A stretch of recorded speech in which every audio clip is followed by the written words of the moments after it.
ദിലീഷ് പോത്തൻ ഈ സംവിധായകന്റെ ക്രെഡിറ്റിലുള്ള എല്ലാം ഹിറ്റാണ്. വ്യത്യസ്തമായിട്ടുള്ള ഗംഭീര സബ്ജക്റ്റുകളാണ്. നമുക്ക് റിലേറ്റ് ചെയ്യാൻ പറ്റുന്ന സബ്ജക്റ്റുകൾ നല്ല വൃത്തിയായിട്ട് സംവിധാനം ചെയ്യുന്ന ഏറ്റവും ടോപ്പായിട്ടുള്ള സംവിധാനം ഒരാളാണ് ദിലീഷ് പോത്തൻ. ഇപ്പോൾ നമ്മൾ മഹേഷിന്റെ പ്രതികാരം എടുത്താലും, തൊണ്ടി മുതൽ എടുത്താലും, ഇനി OTT ഇറങ്ങിയ ജോജി എടുത്താലും എല്ലാം അടിപൊളി സബ്ജക്റ്റുകളാണ്.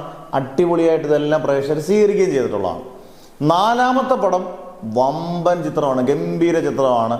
കാരണം ആ ഗംഭീരം എന്ന് പറയാനുള്ള കാരണം അതിനകത്ത് നായകൻ മോഹൻലാലാണ് എന്നുള്ളതാണ്.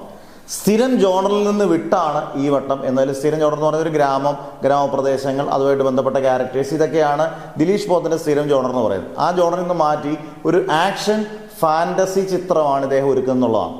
മോഹൻലാലാണ് നായകൻ. സ്ഥിരം അദ്ദേഹത്തിൻ്റെ കഥാതിരക്കഥ സംഭാഷണം എടുക്കുന്നത് ശ്യാം പുഷ്കർ തന്നെയാണ് ഇതിനും കഥാതിരക്കഥ സംഭാഷണം എടുക്കുന്നത്. എന്തായാലും ബിഗ് ബഡ്ജറ്റ് ചിത്രമാണ്. ഈ വർഷം അവസാനം ഷൂട്ടിംഗ് തുടങ്ങുകയും അടുത്ത വർഷം റിലീസ് ചെയ്യുകയും ചെയ്യുന്ന ചിത്രമായിരിക്കും. എന്തായാലും മോഹൻലാലിൻ്റെ ഉറപ്പുള്ള ഒരു ഗംഭീര ചിത്രം തന്നെയാണ് ദിലീഷ് പോത്തൻ.